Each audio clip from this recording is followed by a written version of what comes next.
Hello and welcome everyone. It's April 28th, 2022, and we're here in ActInf Lab Livestream number 43.0 discussing Predictive Coding, a theoretical and experimental review. Welcome to the ActInf Lab. We're a participatory online lab that is communicating, learning, and practicing applied active inference. You can find us at links here on the slide. This is recorded in an archived live stream, so please provide us with feedback so we can improve our work. All backgrounds and perspectives are welcome, and we'll be following video etiquette for live streams. Head over to activeinference.org if you want to learn more about how to participate in the live streams or anything else happening in ActInf Lab. Okay, we're here today to learn and discuss the paper Predictive Coding, a Theoretical and Experimental Review by Beren, Millidge, Anil, Seth, and Christopher Buckley. The video is just an introduction and a contextualization for some of the ideas and some of the details of the paper in the broad sense. It's not a review or a final word. It's, as with some of these other technical dense papers, it's like an opening for those who have technical questions at the learning side of things or at the more advanced research side of things to come get involved, because this is a technical paper, but also hopefully, as we'll unpack, it has a lot of cool biological and philosophical implications. So in 43.0, we're going to say hello and introduce some big questions, then cover the aims and claims of the paper, the abstract, and the roadmap, and then pretty much just jump right in. And we're going to focus a lot on the introduction, the context, and the single layer predictive coding model. And then we'll go a little bit faster through the later sections of the paper, talking about some generalizations of predictive coding and some important points that the authors raise. So if you want to participate in 43.1 or point 2 in the coming weeks, just let us know. Okay, so we can say hello and give any information that we'd like, and also just maybe something that we thought was exciting or something that motivated us to get involved in this quite involved paper. So I'm Daniel. I'm a researcher in California, and I was curious to learn more about how predictive coding and predictive processing related to active inference, and also just about how different models framed anticipatory systems. So over to you, Maria. Hello, Daniel and everyone. I have a bachelor degree in psychology, and I am a master's candidate in philosophy of science in the University of São Paulo, Brazil. And I am researching the relationship between predictive processing and illusionist theories of consciousness. And I think what brought me here today was my wish to start learning about the formalisms, because I don't really see it in philosophy, and I don't actually need it for my dissertation, but eventually I wanted to continue my work on predictive processing, so eventually I had to start it, and I just thought, well, maybe that's a good idea to come here and minimize my uncertainties. Awesome. Through inference and or through action. And also, thanks a lot, Brock, for helping in the .0. So we'll just start with the big questions. And these are the kind of questions that might motivate someone or interest them in this paper without even mentioning active inference per se. But these are like some big questions that get touched upon. What is the formal basis of predictive coding? How is predictive coding used or useful? What are some areas of current and future development? And what is the relationship between predictive coding and active inference? And hopefully we'll draw out more questions. Anything else to add about this? No, not really. Cool. The paper is Predictive Coding, a Theoretical and Experimental Review. I think the first version was from 2021, but the second revised version was 22. By Millidge, Seth, and Buckley. And just to review the core claim and then some of the aims and directions they set out, they write that no comprehensive review of predictive coding theory and especially of recent developments in the field, exists. That's their claim. And then they aim towards providing a comprehensive review both of the core mathematical structure and logic of predictive coding. So there's a mathematical review and summarization aspect to the paper.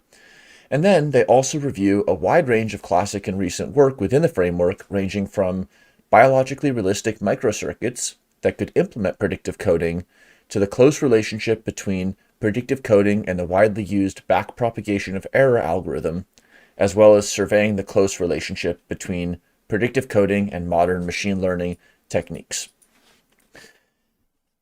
That's how they set out where they want to go.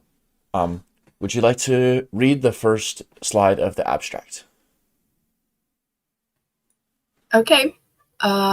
So predictive coding offers a potentially unifying account of cortical function, postulating that the core function of the brain is to minimize prediction errors with respect to a generative model of the world. The theory is closely related to the Bayesian brain framework and, over the last 2 decades, has gained substantial influence in the fields of theoretical and cognitive neuroscience.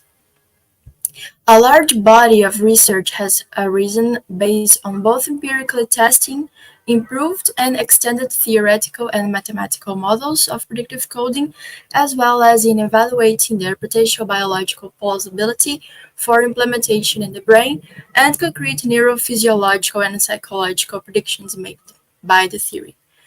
Despite this enduring popularity, however, no comprehensive review of predictive coding theory, and especially of recent developments in this field, exists.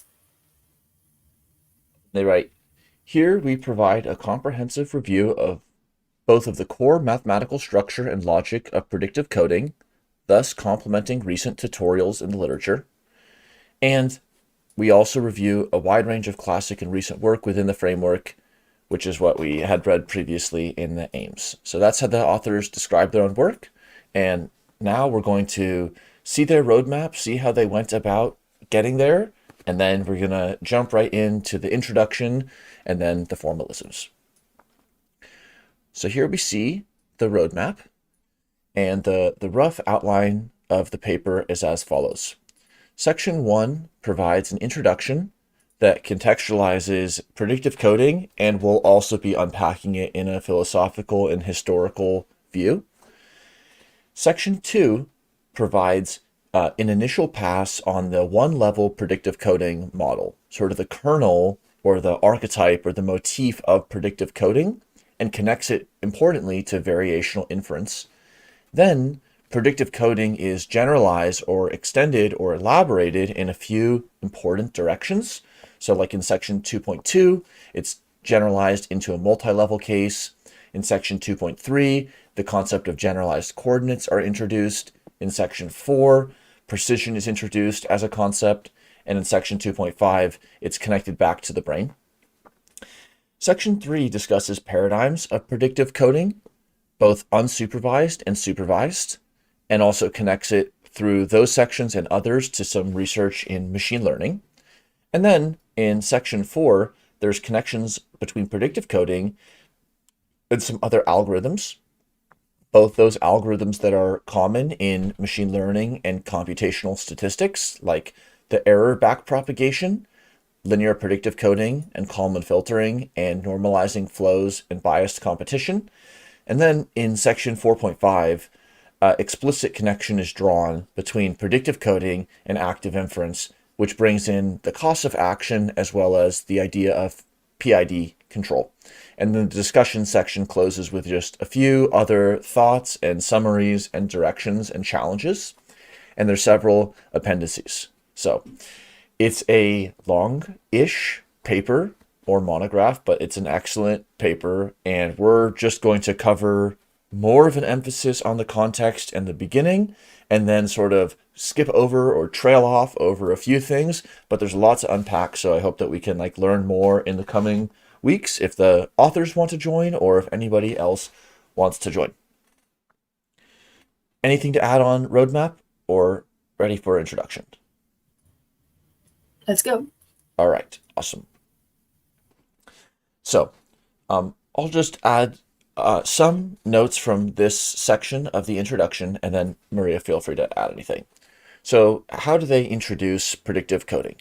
They introduce predictive coding theory as an influential theory in computational and cognitive neurosciences, which proposes a potential unifying theory of cortical function. That's like related to the cortex of the brain. Namely, that the core function of the brain is to minimize prediction error, where the prediction error signals mismatches between predictive input and the input actually received. Minimizing the divergence between expectations and observations is going to be a big theme. And approaching that minimization, it can be achieved in multiple ways, and they're colored differently here. Through immediate inference about the hidden states of the world, like I thought the ball was over here, I'm getting evidence it's over here, so I should just update how I think about the world, which can explain perception, like the perception of a ball moving across the visual field. Through updating a global world model to make better predictions, which could explain learning, like learning a little bit higher level than just where the ball is in the visual field, but like where balls tend to be in the visual field or how fast they tend to move around. And finally, through action to sample sensory data from the world that conforms to the predictions. And that's when we'll introduce action into predictive coding in the latter sections of the paper. And then just last point, they say that predictive coding boasts an extremely developed and principled mathematical framework in terms of variational inference, as well as many empirically tested computational models that have close links to machine learning. So that's how they introduce this, is as a unifying theory that integrates inference as well as action, inference of different kinds, more like perceptual and more like learning. And they're saying that it has a very rich mathematical framework, and it's been connected to insights in biology and in machine learning. Anything to add? Great. Nope. So they write, predictive coding as a theory also offers a single mechanism that accounts for diverse perceptual and neurobiological phenomena, such as end stopping, bistable perception, like illusions, repetition suppression, illusory motions, and attentional modulation of neural activity. So they're pointing to the integrative nature of this theory or framework to model all of these diverse phenomena as being an advantage. Like we could have a special theory for just bistable perception, a special theory for just repetition suppression, and so on. But this is a framework by which those outcomes are occurring as kind of outcomes of an underlying framework, predictive coding, rather than needing special theories. So that kind of like parsimony or consilience is pursued in the areas like cognitive neuroscience.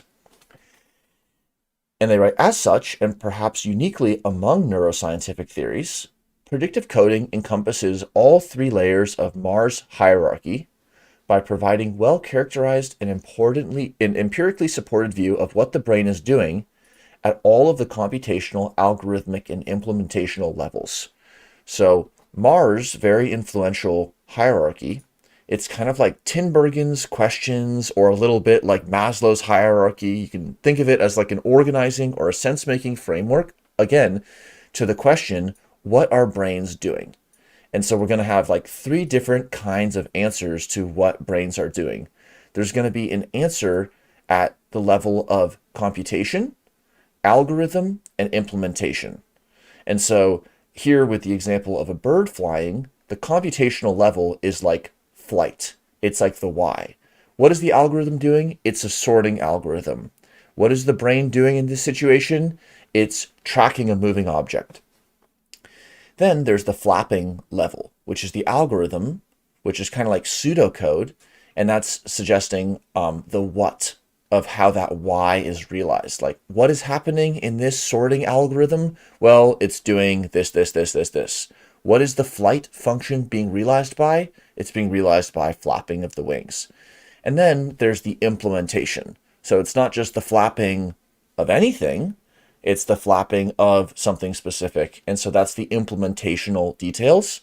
And those levels of analysis have been helpful and provocative in connecting computational cognitive theories to neurobiological theories. So it's been a very influential and discussion provoking framework that has helped people connect as well as challenge some of the similarities and differences between like computers and brains. Great. This is still in the introduction, and they're going to kind of give us a qualitative perspective on predictive coding, and then we're going to be diving into a lot more historical and technical detail. But how does predictive coding work? The core intuition behind predictive coding is that the brain is composed of a hierarchy of layers, which are each making predictions about the activity of the layer immediately below them in the hierarchy. So there's two directions in this predictive coding multi-layer scheme, which we're just introducing here as kind of a heuristic, and then we're going to zoom in to just what's happening at one level, and then we're going to pull back out to kind of recovering this multi-level formalism. The downward descending predictions at each level, that's the blue arrow, are compared with the activity and inputs of each level to form prediction errors. This is the information in each layer which could not be successfully predicted. These prediction errors are then fed upwards, that's the red arrow, to serve as inputs to higher levels, which can then be utilized to reduce their own prediction error. So that's kind of the bigger picture. Like the idea at the top level is like, I'm tracking a soccer ball that's moving from the left to the right.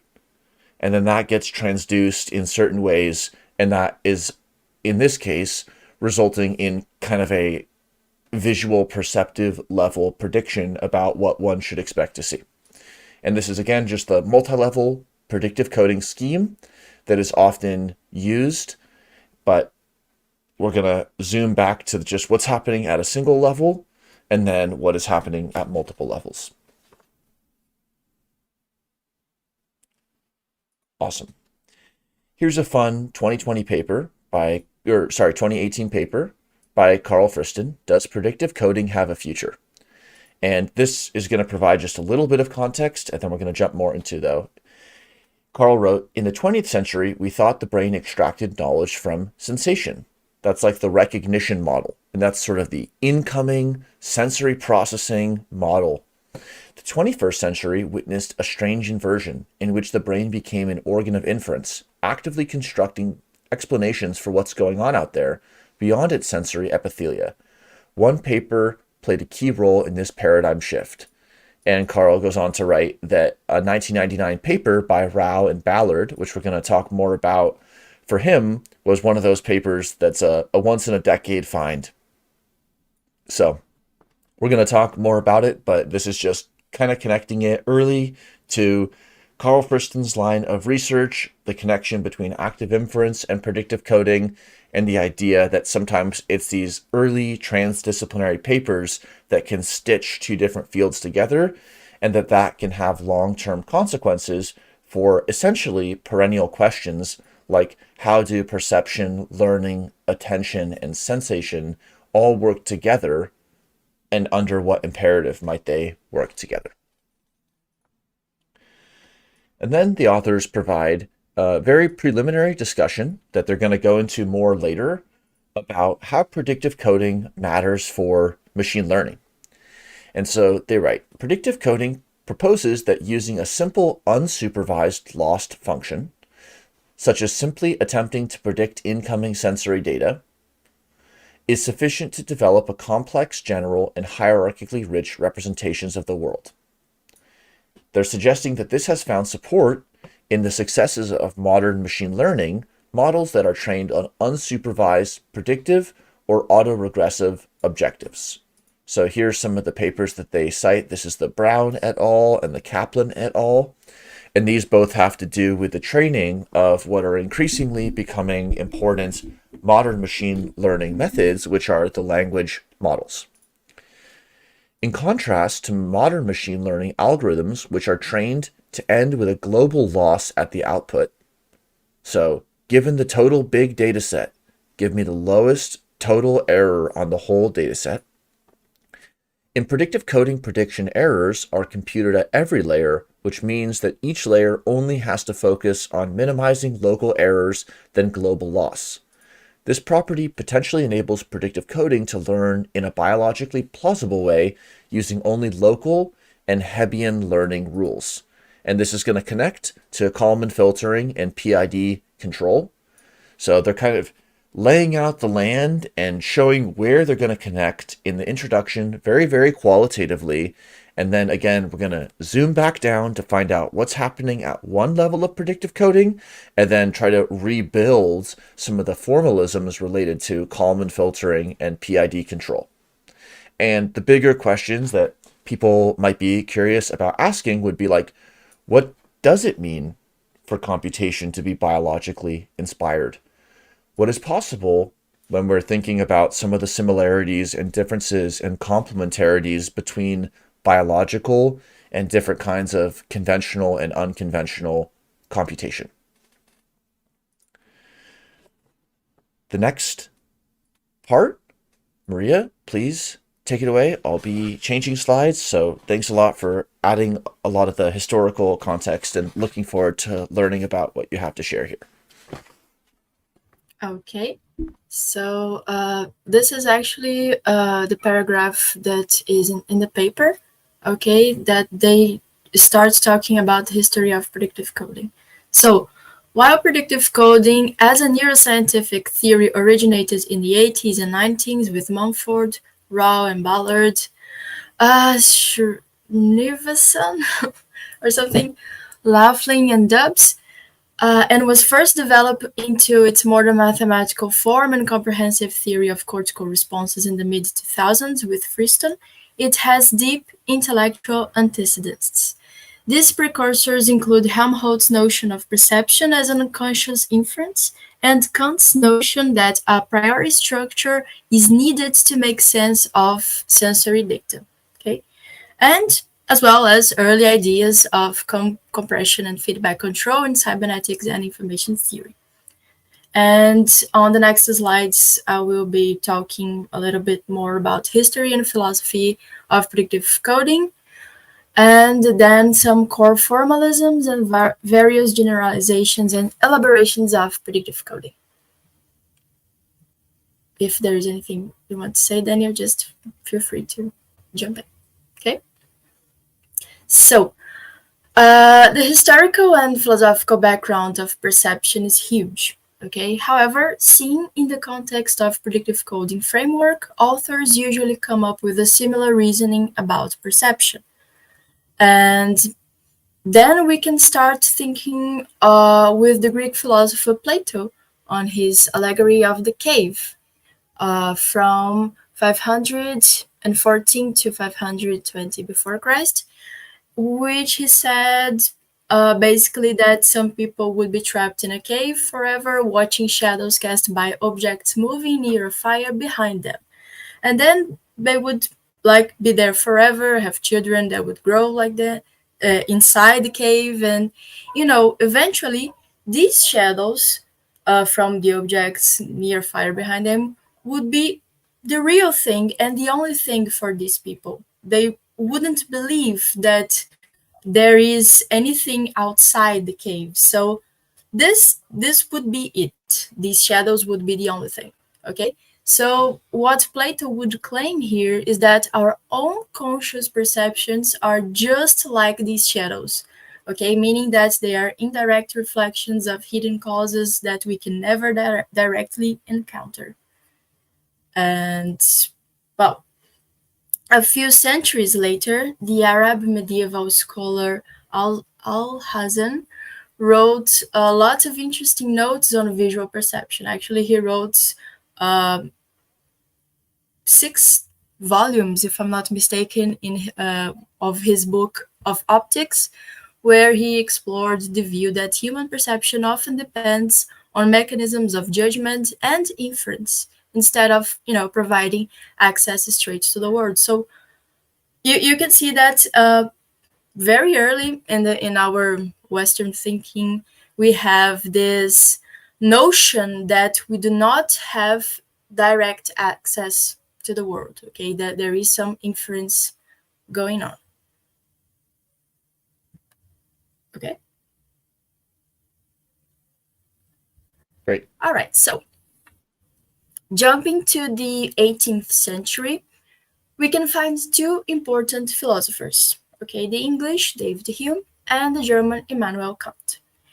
Hume in 1739 to 1740 explored the inductive inferences and causation. The problem of induction that he brought was an analysis of cause and effect in perception, and the conclusion that he gets is that all our mental life could be traced back to the effects of sense experience. Because since we do not have direct contact with the world, we could never have one-to-one relationship with the objects there, and therefore it is possible to have one effect with many possible causes and one cause with many possible effects. The solution here would be then extracting statistical regularities and imagining what happens when the world is intervened upon a controlled manner, as the philosopher Jacob Howe developed in his book The Predictive Mind in 2014. Equally important, in the Critique of Pure Reason in 1781, Kant will add an important element to this story among countless other elements to the story. He will add that the brain uses existing information regarding space and time to make sense of the chaotic sensory data it constantly receives, to provide an organism the perception as they know. So, all of these scholars would tell us right in the early ages that we do not have direct access to the things in the world, and we need pre-existing information to make sense of all the data we constantly receive. Lots of predictive coding stuff. It really makes And me wonder why it's sometimes still so ineffable or poorly understood or even seen as controversial. Some of these perspectives, which have been, as you are describing, like thought of and convergently come to for many thousands of years in different cultures. So really interesting. yes. And well, in the late 19th century, the German scientist Hermann von Helmholtz in 1860 depicted perception as involving probabilistic inference. Yeah, he is one of our gods in the community, yes. But, and he was really inspired by Kant, okay? And with that inspiration, he developed the idea of the brain as a hypothesis tester, and that perception is a process of unconscious inference, okay? And more specifically, this idea that he developed in experiments was that perception has to be inferred by combining sensory signals with the brain expectations and beliefs about their causes. And such inferences happen without the subject's awareness. I mean, it has to happen without the subject's awareness because, imagine all the chaotic sensory data coming and you open your eyes and you have to try to organize everything. I mean, it doesn't happen that way. You just open your eyes and everything is still stable. And so it's unconscious, and it needs to keep track of the causes in the world by updating perceptual best guesses, or you can say hypotheses, as new sensory signals arrive. So here he built the idea that we use sensory signals with the brain expectations to, update the hypotheses we make for the causes of the effects we receive in the world. And this means that he somehow turned Hume's and Kant's insights scientifical, claiming that we can only infer things out there in the world behind a sensory veil, which, if I'm not mistaken, will be eventually called Markov blanket. Is that right, Daniel? Not sure. Maybe unveiled. Helmholtz was crucial to many different works in machine learning, one that was even nicely named as Helmholtz machine. He was crucial in psychology, neuroscience, cognitive science, and so on. Particularly in psychology, Helmholtz insights inspired Ulrich Neisser in 1967, and later Richard Gregory in 1980 and Arvin Rock in 1983 to develop the analysis by synthesis approach, which is the process that analyzes a signal or image by reproducing it using a model. There's a picture of Neisser's analysis by synthesis approach, like some schema available in this link. And in fact, Gregory built some kind of neural hypothesis testing model based on his Helmholtzian understanding of the brain as continually formulating perceptual hypotheses about the world and testing them by acquiring data from sensory organs. Okay, so many things happened after the analysis by synthesis stuff, but I will just jump to what we have in philosophy today because we will touch the formalisms and the computation stuff afterwards. Okay, so I will just make a jump and go to what we have in philosophy today. So, recent works in philosophy and cognitive neuroscience have contributed to the expansive predictive coding framework and the Bayesian paradigm in the brain. And many of the seminal works we have in the field addresses predictive coding as predictive processing without, any relevant difference in the first instance. And, well, for instance, the philosopher Jacob Howe, that is based in Monash University, Australia, aimed on the improvement of prediction error minimization mechanism and the concept of winning hypothesis for conscious perception. Also, he is interested in what PP, predictive processing studies, can bring to people with mental disorders such as autism and schizophrenia. Actually, the three of them, of the philosophers here, are interested in what PP can bring to improvement in psychiatry and medicine in general. So in 2014, he published an important textbook on the matter, that is The Predictive Mind, the red book you can see, where he tries to solve the problem of perception inspired on humans' induction problem with Bayesian inference and predictive processing. Later in 2016, the philosopher Andy Clark, based on University of Sussex, England, carefully developed what he called action-oriented predictive processing in his book Surfing Uncertainty, where he adds and advances the crucial role of action in our perception. And he makes lots of interesting connections between recent works in computational neuroscience and artificial intelligence and his eclectic philosophy of mind.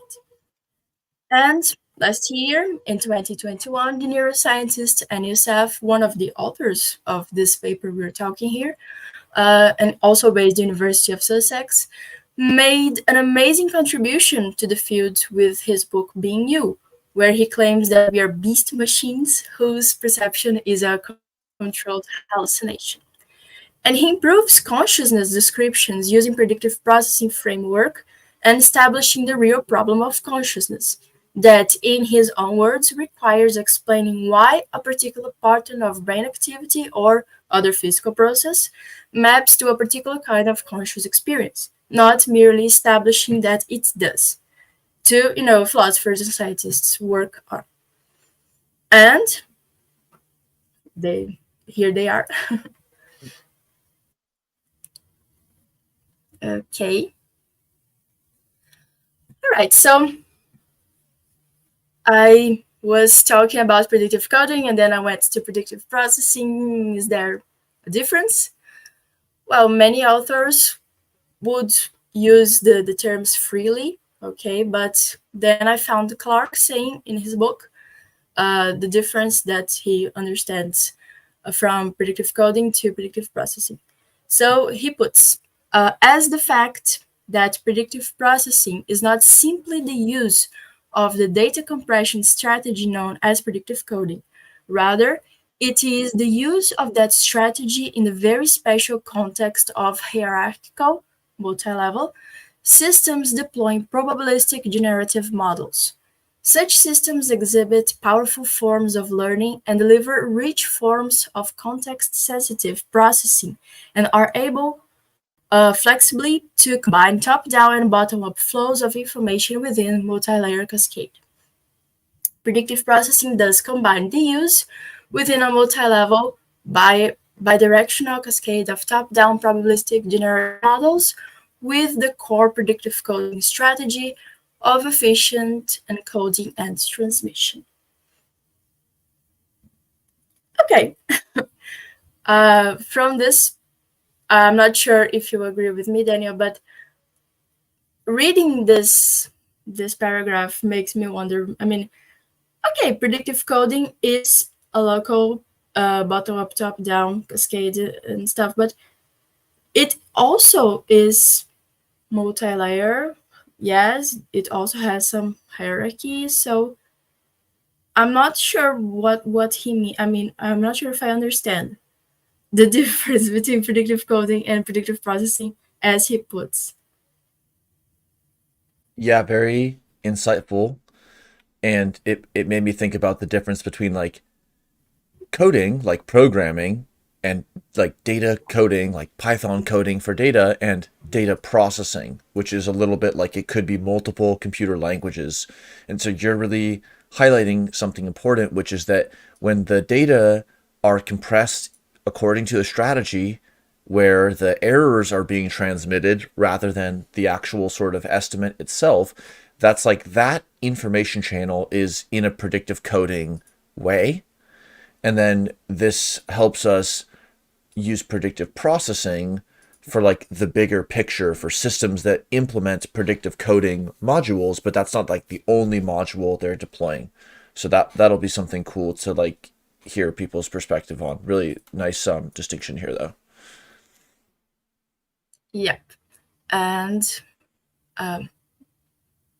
okay, so I wrote something here that just like you said, that maybe coding would be better to use for formalisms and implementations and processing for the philosophical understanding that prediction is the basis of signal interpretation, e.g. as opposed to descriptive.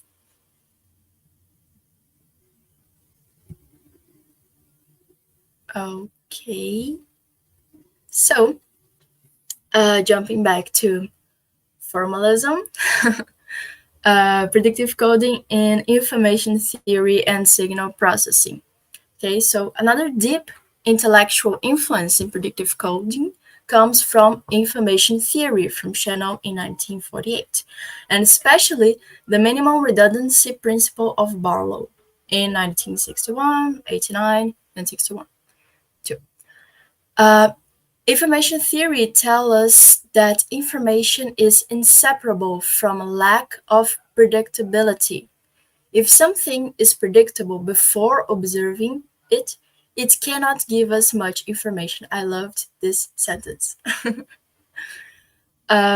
Conversely, to maximize the rate of information transfer, the message must be minimally predictable and hence minimally redundant. Predictive coding as a means to remove redundancy in a signal was first applied in signal processing, where it was used to reduce transmission bandwidth for video transmission. And do you want to say something? I'll just describe this without reading it. It was a common and effective, although it can be improved on by other methods. It's a method for video encoding known as frame differencing, where basically one frame gets described, and then subsequent frames, only the pixels that change have to be described. So that is a lot like an analogy to predictive coding in the sense that it's able to connect the differences between subsequent time steps and use that to give really only the informative pieces. Like I have a 100-digit number, and then I'm just going to tell you the third digit changed, now it's an 8.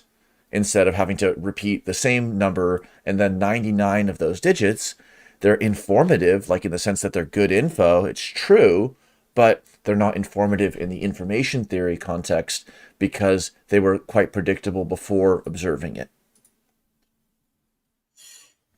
Okay, and so initial schemes used a simple approach of subtracting the new to be transmitted frame from the old frame, in effect using a trivial prediction that the new frame is always the same as the old frame, which works well in reducing bandwidth in many settings where there are only a few objects moving in the video against a static background. And more advanced methods often predict each new frame using a number of past frames weighted by some coefficient, an approach known as linear predictive coding.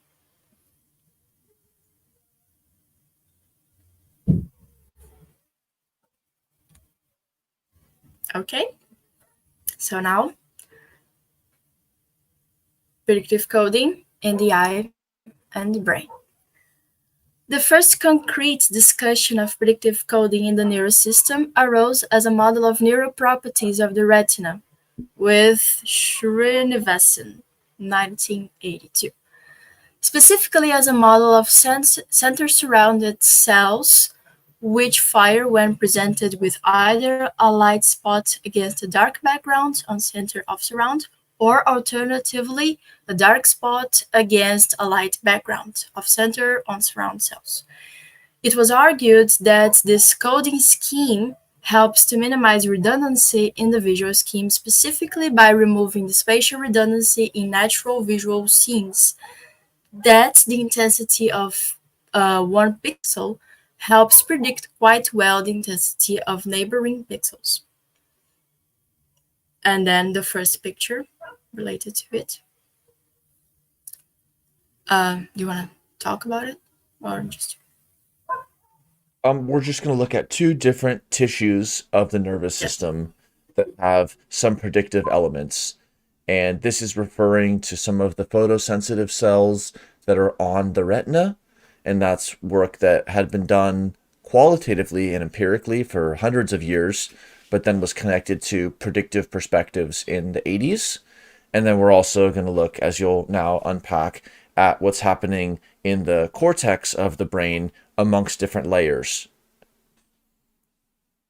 With Mumford in 1992 was perhaps the first to extend this theory of the retina and the LGN to a fully fledged general theory of cortical function.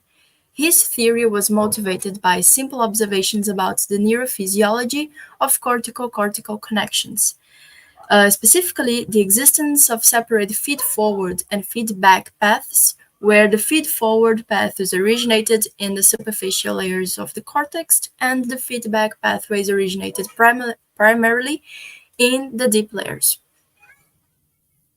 Great. So we kind of had this philosophy development happening over thousands of years.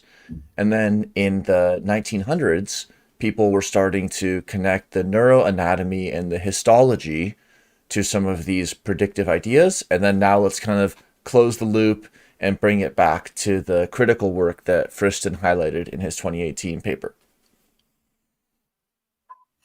Yep.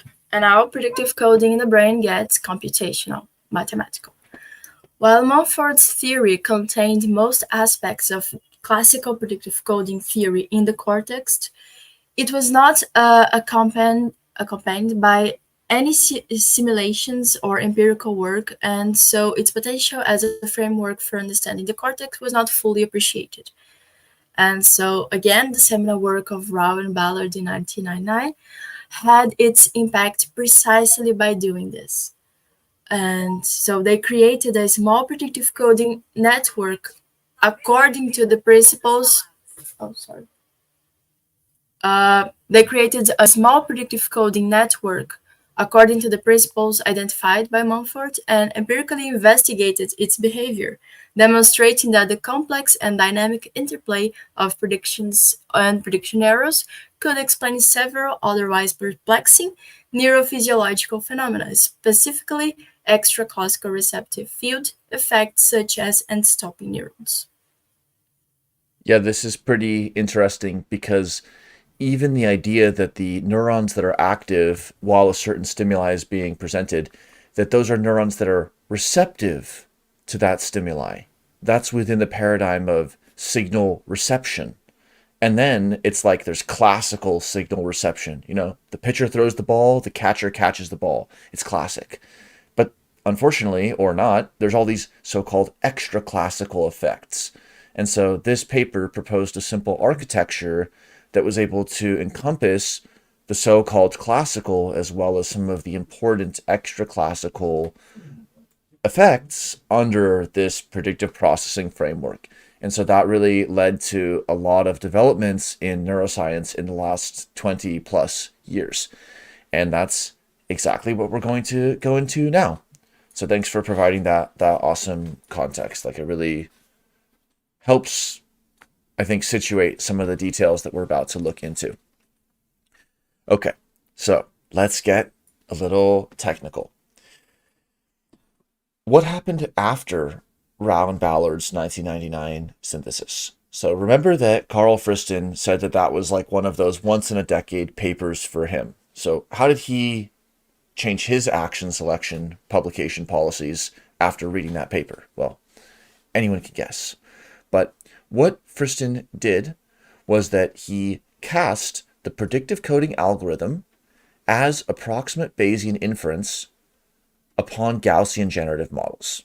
And this is going to be connected. This is all in the paper for people to read, but this connects basically all of the previous themes that we had been talking about, like the information theory minimum redundancy and the Helmholtzian idea of perception as inference, come together in the Bayesian perspective on the predictive coding architecture by Rao and Ballard.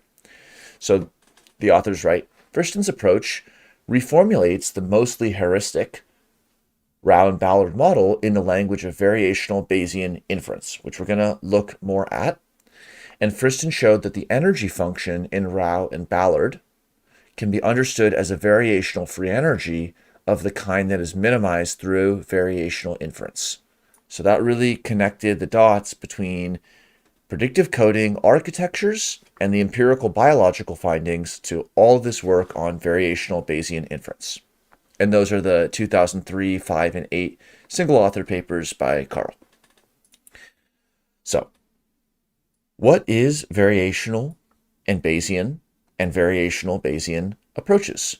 And we're just going to look at the author's words, and there's many, many awesome places to look for educational materials, and also check out some of the live streams like 26, 32, 34, 37, and 39.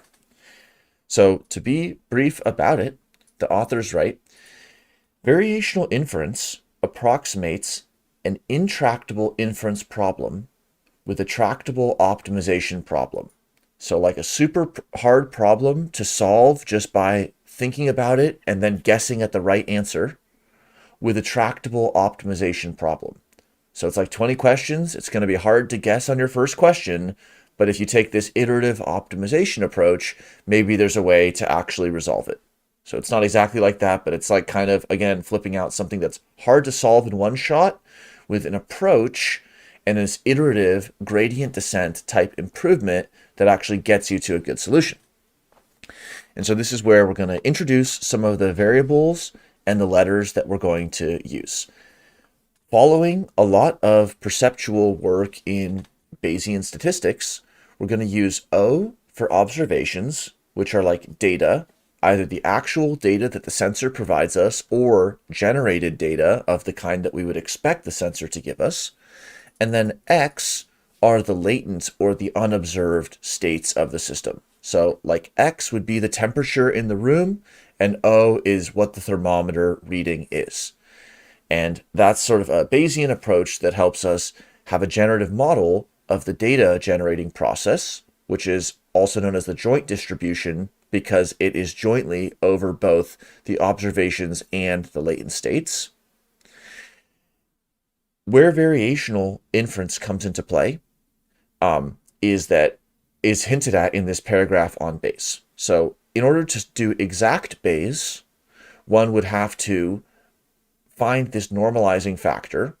However, that can be intractable because it requires basically integrating or summing over all latent variable states.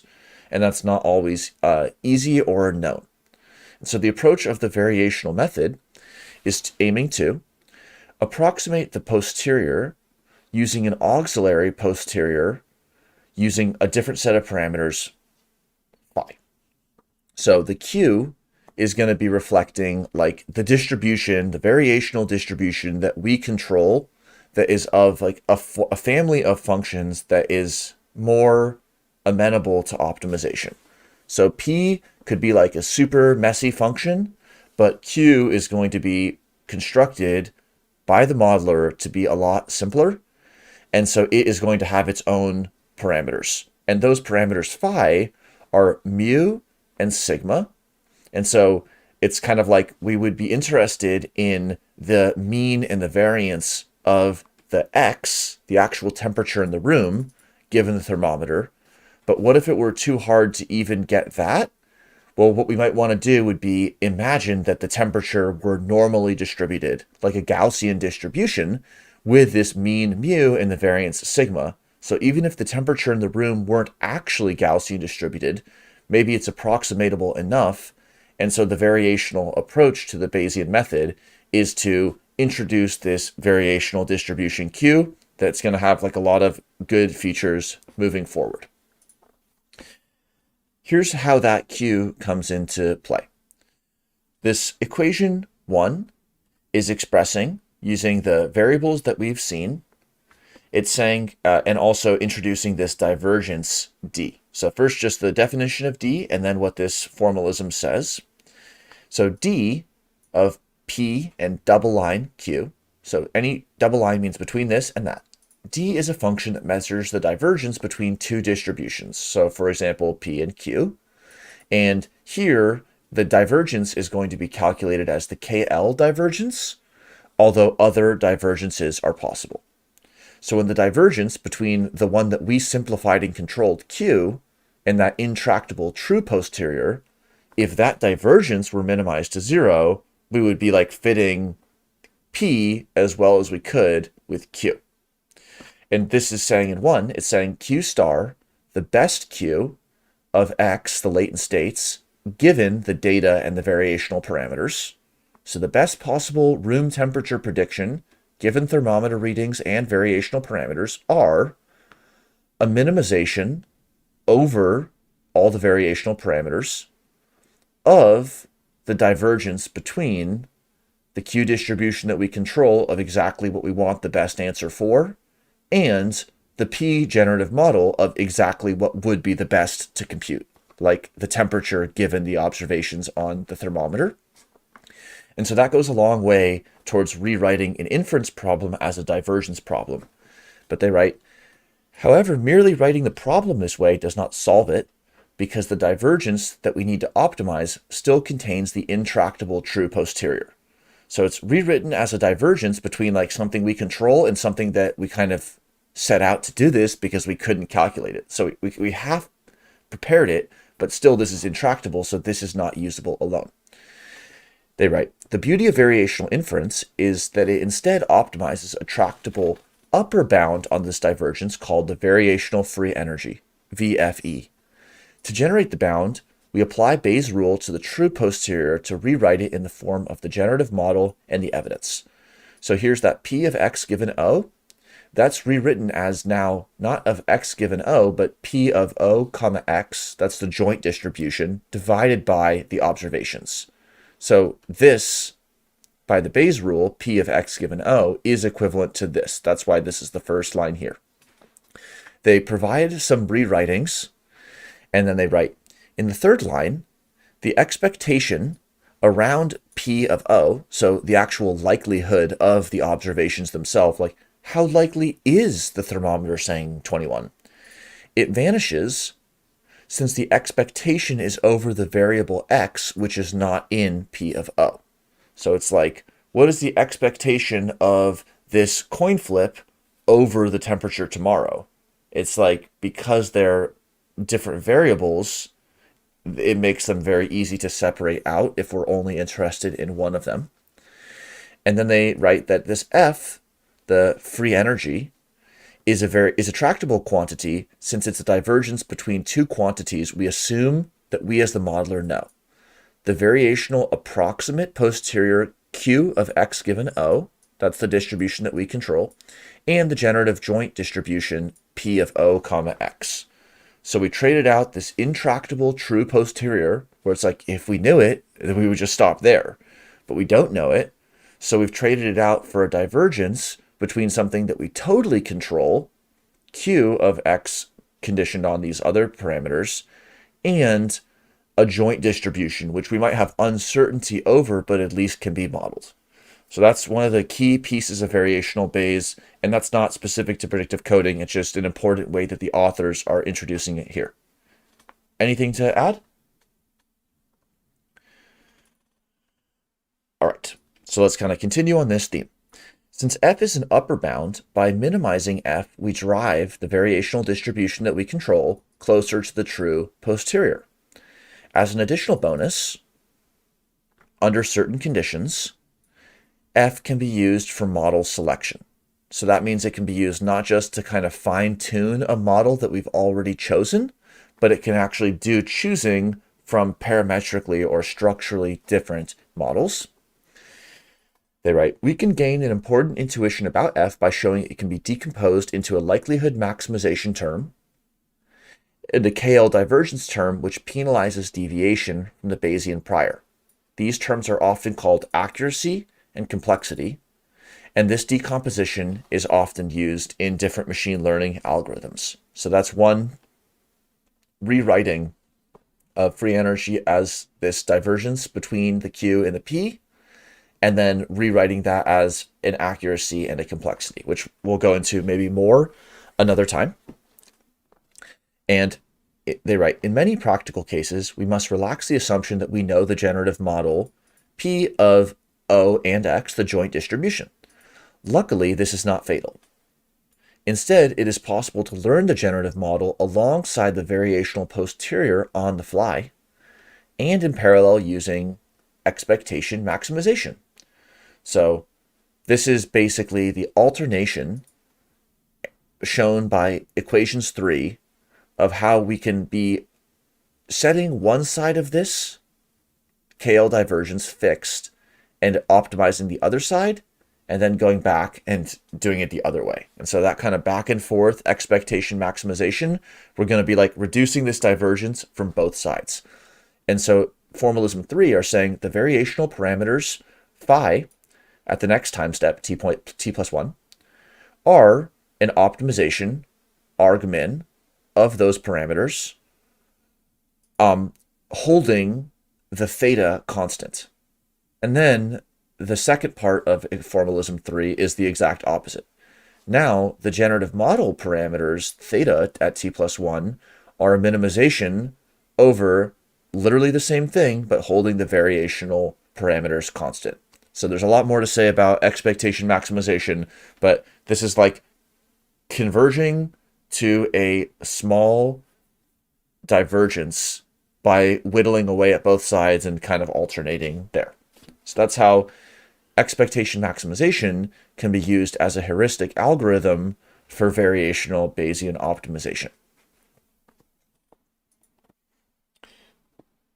How do we go from variational inference, which all of those previous slides are things that we've basically talked about before and that are not applying to predictive coding specifically. So how are we going to get to predictive coding? They write, having reviewed the general principles of variational inference, we can see how they relate to predictive coding. First, to make any variational inference algorithm concrete, we must specify the forms of the variational posterior and the generative model. It's like if you want to do formalism 3, those are the two pieces you need. You need like the phi stuff and the theta stuff. And so they specify it here. N means a normal distribution with like a mean comma variance format. And so they're going to define a Gaussian form for the generative model. The mean of this likelihood Gaussian is assumed to be some function of hidden states, which can be parameterized with theta, while the mean of the prior Gaussian distribution is going to be a g of mu. So we're going to have like f of theta and g of mu. The variances of these two Gaussian distributions of the generative model are sigma 1 and sigma 2. This is a slight technical detail, but they're going to assume that the variational posterior is a Dirac delta, which is like a spiking function distribution that's centered at the mean. However, they explore that differently with Laplace assumption. So this is basically taking what we discussed about variational inference and preparing it to be entered into a predictive coding way.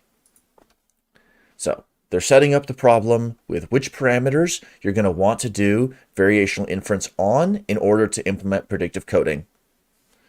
And there's of course more to say, but we're just giving a first pass.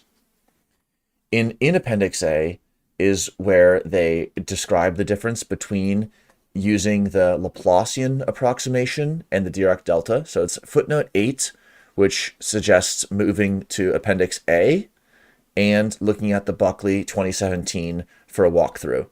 But this on the bottom right is kind of like a summary of the difference between the Dirac delta approach and the Laplace method approach. So the Dirac delta is like we're trying to find the spike that's at the mean or the median. There's some other details in play that is where the bulk of the probability distribution mass is. Whereas the Laplace method tries to fit a polynomial, like just a second degree polynomial like a quadratic, over the probability distribution also in the way that is best fitting. So there's some similarities and some differences, and it's explored more in the Buckley 2017 paper on the FEP for action perception mathematical review. So let's continue with our exploration of how we do variational Bayes and make it a predictive coding model. At the top, they write, we define the prediction errors epsilon O, that's like the error on observation, and epsilon X, that's the error on the mean states. So the epsilon O is like O minus F of some function, F of some parameters. And then there's also the epsilon X. So how much prediction error do you have about the observation? How much prediction error do you have about the hidden state? Epsilons are the prediction errors, and they're parameterized by these theta 1 and 2 variances. Given all of this, we can derive dynamics for all the variables of interest. So that's the actual underlying hidden state, the temperature in the room that we want to be actually predicting, mu, and then, well, the variational parameter of it, and then theta 1 and theta 2, which are the variances. You can think of it as like the variance of the room temperature and the variance of the thermometer. I hope that's not wrong or an oversimplification, but those are like the two variances, and we want the real temperature of the room. They write, we can derive dynamics for all these variables of interest by taking the derivatives of the variational free energy F. The update rules are as follows. And so this is change in mu, theta 1 and theta 2 over time. d mu dt, d theta 1 over dt, and d theta 2 over dt. And that has some equivalences with some f's. So it's going to be going from just the change in the mu estimate through time to something involving free energy, and then that's defined more formally. Importantly, these update rules are very similar to the ones derived in Rao and Ballard 1999, and therefore can be interpreted as recapitulating core predictive coding update rules. For instance, the mu's are typically interpreted as rapidly changing neural firing rates, while thetas are slowly changing synaptic weight values. So they're weaving together, connecting the biology with the formalisms here. And they write also that mu can be understood as the process of perception. That's like, how hot is it in the room? Since mu is meant to correspond to the estimate of the latent state of the environment generating the observations on the thermometer. And by contrast, the dynamics of thetas can be thought of as corresponding to learning, since theta effectively define the mapping between the latent state and the observations. So it's like you think you know how the thermometer is related to the temperature in the room, and then you see your thermometer changing, you're changing how hot you think the room is. That happens over a shorter time scale. And then over a longer time scale, you might come to learn the variability of the temperature or how noisy the thermometer is. But that's more like learning than perception. However, they're on a continuum using this model. So actually this up to formalism 9 completes the core formalism of predictive coding, which is it's a variational Bayesian approach to having this ongoing prediction error minimizing approach to latent state estimation. That is the heart of predictive coding. And now we're going to jump into like a few different elaborations that we're going to be moving through a little bit more quickly. Anything to add, Maria? Awesome. The previous examples, great, focused on predictive coding with a single level of latent variables, mu1. However, the expressiveness of such a scheme is limited. Deep neural networks in machine learning have demonstrated that having hierarchical sets of latent variables is a key to enabling methods that learn powerful abstractions and handle intrinsically hierarchical dynamics of the sort that humans intuitively perceive. Predictive coding schemes introduced can be straightforwardly extended to handle hierarchical dynamics of arbitrary depth, equivalent to deep neural networks in machine learning. This is done through postulating multiple layers of latent variables, x sub 1 through x sub l, and then defining the generative model as follows. So like P, the generative model, is going to be basically over all the layers. So just as the generative model and the variational distribution had to be defined for the single layer model, here they're going to define the P distribution, and now they need the Q. We define a separate variational posterior for each layer. So they define the P's and the Q's, just like they did in the single layer, and then that allows them to calculate the variational free energy, which is a sum of the prediction errors of each level. And so this is F, now not just over one layer, but multiple levels.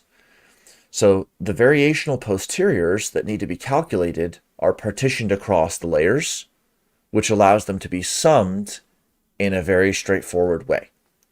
Given that free energy divides nicely into the sum of layer-wise prediction errors, it comes as no surprise the dynamics of the mu and the theta are similarly separable across layers. That allows different layers of this prediction hierarchy to be like precise or imprecise and allow those movements to happen in a way that's uncorrelated, which is not just because the real world presents itself with settings where there's like confidence at lower and higher and vice versa, but it makes this calculation of the free energy of the whole system more like a simple sum. Whereas if there was these like really complex interactions with the first layer by the third layer, if the fifth layer is this way, then doing the statistics would be a lot more challenging. So visually, here's what that looks like. We have the mu, which is the mean estimate of what's happening at that level. And then there's passing of these epsilon error terms. So they write, this is the architecture of in figure 1, multi-layer predictive coding network, shown here with 2 value and error neurons in each layer. The value neurons project to the error neurons of the layer below, and the error neurons represent the current activity. So this is like starting to walk us back towards that cortical layout where there's a cortical column, where there's some so-called upwards and downwards signaling, but also there's lateral signaling. So this is a graphical model that's reflecting the way that predictive coding can be arranged almost like in series and in parallel to have like wide models and deep models. Just like you could have a neural network where it was 4 neurons, 4 neurons, 4 neurons, 4 neurons, or you could have 64 and then 64. That would be like a shallower but wider model. And so that notion of shallowness and depth is also going to come into play with predictive coding. Here we're in formalism 12 and 13. And so now we're looking at the rate of change, the derivative of mu sub L, so the estimate of the mean at that layer, and theta L, the variance at that layer. So these are the update rules, the gradients for the mean and the variance of different levels, and they're also written as free energy functionals of those layers. And the dynamics of the variational means depends only on the prediction errors at their layer and the prediction errors on the layer below. So again, we don't have this epsilon at L-1 connecting up all the way to mu. It's only through these local connections within and between layers by which we're needing to calculate anything. We can think of the mu's as trying to compromise between causing error by deviating from the prediction from the layer above and adjusting their own prediction to resolve error at the layer below. So it's kind of like a hierarchy of bosses or tasks. And there's like top-down expectations, and there's the bottom-up reality, which might be like ahead or behind schedule. And then it puts each person like in this compromise situation. Crucially for conceptual readings of predictive coding, and this is where there's like a doorway to the philosophy and some of the broader discussions, this means that sensory data is not directly transmitted up through the hierarchy as is assumed in much of perceptual neuroscience. And so it totally returns us to these questions like, what is perception? What is cognition? What is action? What is coming from the eye to the brain, or what goes from the brain to the eye? What is the eye doing? What is the brain doing with respect to the eye? And how does it relate to predictive coding? Any quick answers on those? Not really. Cool. So after introducing that kernel of the predictive coding formalism and taking it into the multi-level context, now we can look at another elaboration or generalization. So they write in 2.3, we have considered the modeling of just a single static stimulus O. However, most interesting data that the brain receives comes in temporal sequences O bar, which is O through time. To model such temporal sequences, it's often useful to split the latent variables into states, which can vary with time, and parameters, which cannot. In the case of sequences, instead of minimizing the variational free energy, we must instead minimize the free action, which is the path integral of the variational free energy through time. We're not going to go into the formalisms related to the generalized coordinates 14, 15, 16, and 17, but it's something that we can explore later. And just as a reminder, just to kind of excite somebody who might want to explore it, we explored the idea of the generalized coordinates of motion a lot in ActInf Livestream number 26 with DaCosta et al. And so here was a model where we have from left to right time at different time steps. And then there's the observables of something. And then it is part of this like column of higher derivatives of its motion. So it's like position, its velocity, its acceleration, and so on. And so at each time step moving forward, you're computing the generalized coordinates of motion for like the movement of a baseball. And that is what ties generalized coordinates of motion to PID control, which will also come back at the end, also known as integrator chains. And this is all happening within this discussion of Bayesian mechanics. Just like if we had been talking about the baseball, we would be talking about physical mechanics or statistical mechanics. Well, it's Bayesian, so it's Bayesian mechanics and the physics of action and control.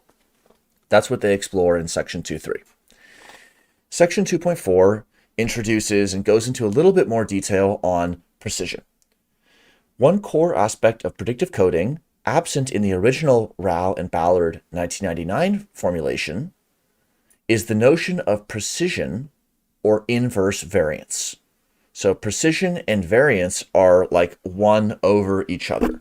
So if someone said it's very high precision, that's a very narrow, very sharp distribution, and 1 over the variance is another way to write that. So sometimes it's used with like a beta and a gamma in other models. Precisions serve to multiplicatively modulate the importance of the prediction errors and thus possess a significant influence in the overall dynamics of the model. And so we won't go into every detail with how the precisions are themselves fit, but just wanted to note that this big sigma is the free energy being summed over the layers. So big sigma is a multiplicative sum. It's just a sum. But then this smaller sigma inside is sigma as the precision matrix at a given level. So it's kind of like different uses of sigma. But this is a way where the variances and the prediction errors at a given level are being summed across levels, and that's helping fit these precision terms. Statistical detail, but it's important for making it work in real inference. Okay. In section 2.5, they pull back from elaborating on predictive coding, and they talk more about how it has some biologically plausible bases. So this was quite interesting. While technically predictive coding is simply variational inference and filtering algorithm under Gaussian assumptions, from the beginning it has been claimed to be biologically plausible theory of cortical computation, and also for other brain regions like the eye and for other cognitive systems. The literature has consistently drawn close connections between the theory and potential computations that may be performed in brains. For example, Rao and Ballard explicitly claimed to model the early visual cortex, and Friston explicitly proposed predictive coding as a general theory of cortical computation. This is like the realism and instrumentalism discussion. Are we just modeling these systems and the kind of data that they provide us, and it just fits really well as a model, but we're not saying that the architecture of the statistical model has anything to do with the architecture of the physical pieces of the brain? Or is it a little bit in the gray zone where it's kind of like, wow, that model fits so well and the anatomy looks so good, maybe there's something there to it. And so in this section, they review empirical work that has attempted to validate or falsify key tenets of predictive coding in the cortex, as well as some issues with the approach. So it's mainly focused on the mammalian brain and the neural cell type, but as always, we can sort of think about what is the adjacent here, like what are the roles of other cell types in predictive coding in the mammalian brain? And then how might like the insect nervous system or how might other nervous systems or non-nervous systems perform predictive coding? And then they just provide one example where they take what they had shown in figure 1 with this multi-level predictive coding scheme that was sort of predictively programming, as they say, one to think about cortical cognition, and now they're going to make that connection clear in figure 2. So on the right side is there figure 2, and that's the canonical microcircuit model of Bastos et al. Mapped onto the connectivity of a cortical region. And so then in red are those parameters that we've been discussing, the mu's and the epsilons, the means and then the prediction errors. And then here's just a few other representations of what others have written about like that cortical column. So here's like an evolutionary perspective that connects some of the mammalian cortex with the avian pallium brain region. And so just the way that people work out these kinds of circuit diagrams, like by looking at the actual tissue, and then here's the statistics. And so how does the tissue relate to the statistical model? But that's what they explore in figure 2. Okay, any thoughts? Okay. In section 3, they continue to review empirical work, but with more of a focus on machine learning of the unsupervised and supervised setting. And they're going to also explore how the predictive coding architecture can be made more biologically plausible by relaxing certain assumptions implicit in this canonical model, and introduce action into the picture. Figure 3, they summarize a few different what they call paradigms of predictive coding. Summary of the input-output relationships for each paradigm of predictive coding. So it's the input and the prediction, the output of different paradigms. So here's the classical predictive coding. Observation data are coming in, predictions about those observations are coming out. It's an instantaneous real-time snapshot. The real-time anticipatory unfolding is still getting data as input, but it's predicting the observation at the next time step, which is a similar problem to predicting at this time step, but it's like a little bit different. That can happen not just through time, but also in the context of space with like a spatial predictive coding. And then these two on the right, supervised predictive coding in the generative and in the discriminative direction, have to do with the relationship with reading in labels and giving out observations, or vice versa. Make me a cat. Here's a picture of a cat. Here's a picture. That's a cat. So these are some of the ways that predictive coding models have been applied. 3.1, they explore the way that unsupervised training relates to predictive coding. So that is machine learning on unlabeled data. Like, here's 100,000 hours of human speaking. Learn how to speak. That's like an unsupervised approach. Whereas the supervised approach would be, here's 1,000 hours of human speaking. Here's 1,000 hours of a river. Here's 1,000 hours of, of some other noise. And so by the label, then the algorithm would learn what is speech versus non-speech versus the unsupervised. But there's also a lot of like continuum and complexity, and it's a whole topic. In some of the subsections of 3.1, they go a little bit deeper into the temporal predictive and the auto encoding aspects, but we're not going to go into those right now. In figure 4, in section 3.2, they look at supervised predictive coding and look at it in that forwards and backwards direction. And so here they're looking at the classic MNIST dataset for evaluation, where there's some pictures of handwritten digits and then it's predicting.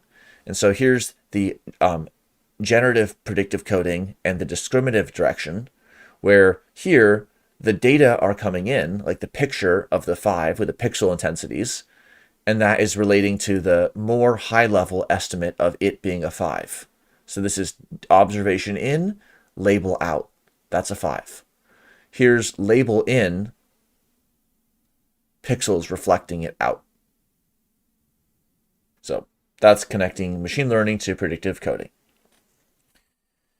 In section 3.3, they're also exploring some relaxed predictive coding, and it has to do with relaxing certain mathematical assumptions that they had introduced earlier for simplicity and for clarity.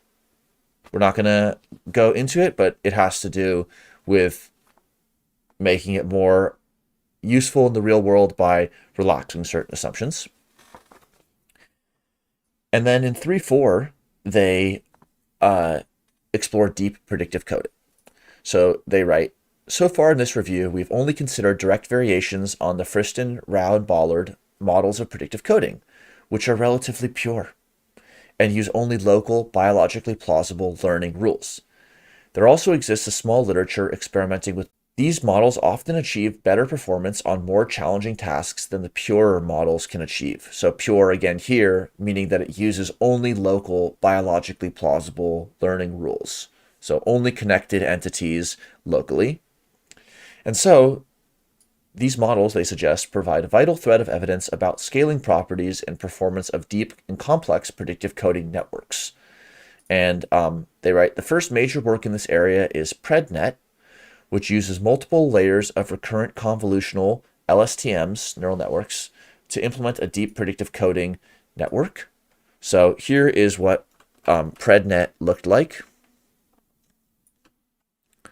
This is the original PredNet architecture. And so they have convolutional LSTMs that are passing information in a top-down way and in a bottom-up way. So maybe we could look at it more later. And then I also just found this 2019-2020 paper where they also explored like whether PredNet actually is doing predictive coding, but again, a whole nother rabbit hole. So section 3 reviewed through figure 3 and some discussions on the subsections, a few of the different paradigms and the ways that this predictive coding architecture has been applied. In section 4, they're going to connect it to other algorithms. So we're going to basically speed through all of the connections except for active inference. First, they connect predictive coding in section 4.1 to the backpropagation of error. This is really important, like for neural network training, but we're not going to talk about it here, but it sounds like really interesting to discuss. One that we'll introduce, but then skip over most of the details, is the relationship between linear predictive coding and Kalman filtering. So we can remember that the linear predictive coding is not just the frame differencing, it's where there's like that coefficient of how much you should forget each of the previous frames. And this is known in signal processing as the Kalman filter. The Kalman filter, as this slide shows, is an iterative mathematical process to quickly estimate true values, position, and velocity. So that's also like getting towards the generalized coordinates of motion. And so the x's are like our observations, that's the thermometer, and then here's the red is our Kalman filtered temperature unfolding through time. So our initial estimate gets quickly corrected, and then even though there's a lot of noise in the observations, the Kalman filter is like giving a good prediction on the actual temperature. And this has been implemented in a ton of Bayesian approaches. It's a totally standard signal processing Bayesian approach. And in the following sections in 4.2, they have a lot of formalisms about the Kalman filter. And in Appendix D, they provide even more formalisms on the Kalman filter. So we're not going to really go into either of those. In section 4.3, they introduce this idea of normalization and normalizing flows. And so they wrote, the deep link between predictive coding and normalization has been extended by Marino 2020 by situating predictive coding with a general recipe for building or representing a complex distribution from a simple and tractable one. So we encourage people to look at this Marino 2020 paper if they want to learn more about predictive coding, variational autoencoders, and biological connections, but not going to discuss today. One other model that they connect predictive coding to is known as the biased competition model. And that is unpacked in 4.4, but I just wanted to pull up one example of this biased competition model. And so this is from the Spratling paper of 2008. Within each processing stage, nodes compete to be active in response to the current pattern of feed-forward activity received from the sensory input or previous processing stage. So it's like there's competitions amongst the subunits to be activated by certain kinds of inputs. And then there's some technical details. Okay. Now, finally, to active inference as we're near the end of the discussion. This will be a little fun to explore also in the coming weeks, of course. So they write in 4.5, predictive coding can also be extended to include action, allowing for predictive coding agents to undertake adaptive actions without any major change to their fundamental algorithms. The key insight is to note there are two ways of minimizing prediction errors. The first is to update predictions to match sensory data, which corresponds to classical perception. I thought that the ball was going to be here, but I guess it's over here. Perception. The second is to take actions in the world to force the incoming sensory data to match the prediction. I'm going to move the ball to where I expect it to be. Or I expected the ball to be in the left side of my visual field, so I'm going to move my eyes to the right so that it's in the left side of my visual field. So action is not always like reaching out and moving the ball. It can also be the action of choosing where to look, for example.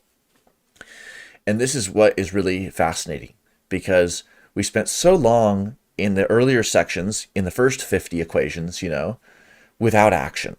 So it's like, oh no, are there going to be like another 250 equations with action coming into the picture? But actually, it's quite a simple introduction. The basic approach to including action in predictive coding is to minimize the variational free energy with respect to action. Although free energy is not explicitly a function of action, it can be made so implicitly by noticing the dependence of sensory observations on actions. So what you see is going to depend on where you look. We can make this implicit dependence explicit using the chain rule of calculus. Active inference. It's inference about action. So here's the rate of change of action through time is the rate of change of a free energy functional of, previously it was of observations and of states through time, and now O is O of A. Observations are a function of action. They're partially or completely dependent on action. And that is being understood as a derivative of change in action. O of A over A, partial O of A over A, is a forward model which makes explicit the dependence of the observation upon action and must be provided or learnt by the algorithm. Because that is, how do observations, which are a function of action, change as actions change? So that is like a layer that hadn't been brought up. So they're saying, because you do need to solve that ratio or that derivative, you do need to like learn that or be provided that. And it's a separate thing to learn in addition to this standard generative model for perception. So we tuck action as being like a dependency of observations, which is also what connects active inference to perceptual control theory. So that's how we introduce action into the picture, just from a first pass. Let's go one more level in, and then any thoughts you have would be great. So if we were talking about just the inference case, prediction error minimization would be like the picture that we're seeing is exactly the one that we're predicting, or vice versa. So what does that look like for action? The prediction error simply becomes the difference between the current observation and the target or set point, already bringing in this kind of homeostasis, allostasis perspective. However, this raises the question of where the set points comes from. Where do the targets come from, and how are they computed?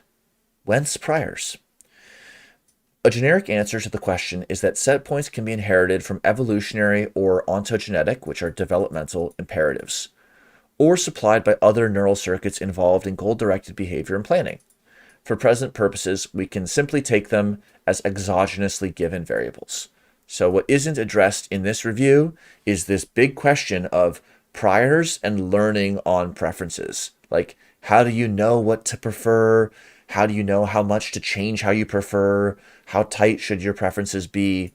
Those are like really, really important areas, but they're just like opening the door, but not going to go into it. In 4.5.1, it's also straightforward to model the potential costs of action. In biological organisms, there's different costs of action. And so how can that be modeled mathematically? Well, they say by explicitly including action within the generative model as follows. And so now they've added in this extra term with a cost of action. So it just shows how like once action has been introduced as a dependency of the observation function, then there can be like other things that can be calculated related to action. Any thoughts on action, or like in your readings, where has action been integrated well or not with predictive coding? Well, I think that from my perspective, predictive coding wasn't really about action before this text, so it was new to me because I always relate action to predictive processing and active inference, not really predictive coding, so it was new. And from all of this that we've been through, I found fascinating how the complexity grows and how many different applications predictive coding can be found on, especially in machine learning and all of this mathematical heaviness brings many different solutions to problems that we faced for a long time. So fascinating. Nice. Yeah, agreed. It's really interesting. So just one more take on active inference, which we explored in 26 as well. Like predictive coding, PID control optimizes a system towards a set point and is ideal for simple regulatory systems like thermostats. Action, A of T, so we're taking that same notion of A as being like something that influences observations. So that's how we introduce action into the model, is we make observations depend on action. Action is determined by three terms. A proportional term, which minimizes the distance between the current location and the set point, P. An integral term, which minimizes the integral of this error over time, I. And a derivative term, which minimizes the derivative of the error, D.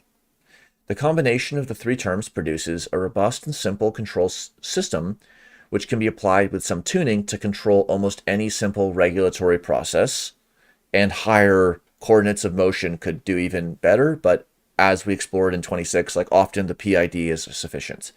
And so that's a very common engineering method. And so it connects the Bayesian mechanics of action and perception and cognition, of active inference on generalized coordinates, to PID control in the engineering setting. And then they provide a bunch of other formalisms. In Appendix B, they give some detail on this idea of natural gradients, which I think we could go into in the .1 and in the .2. So we won't talk about it here, but Appendix B is about precision as natural gradients. And Appendix C are providing some challenges for the neural implementation of backpropagation by predictive coding. So also, we're not going to explore it here, but those are both really interesting, short, and very topical appendices. In section 5, it's of quite good length, and we're not going to cover actually any of it today because it's been a great and long enough .0. But in the .1 and the .2 and beyond, we hope to unpack the discussion and the future directions. So we have a lot of room and space for questions. And I think we both or all walk out of this with more questions than answers. But what would be your closing thoughts, Maria?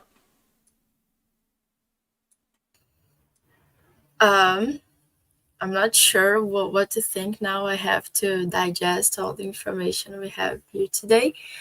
But I have this wish to continue with the understanding of formalisms. I want to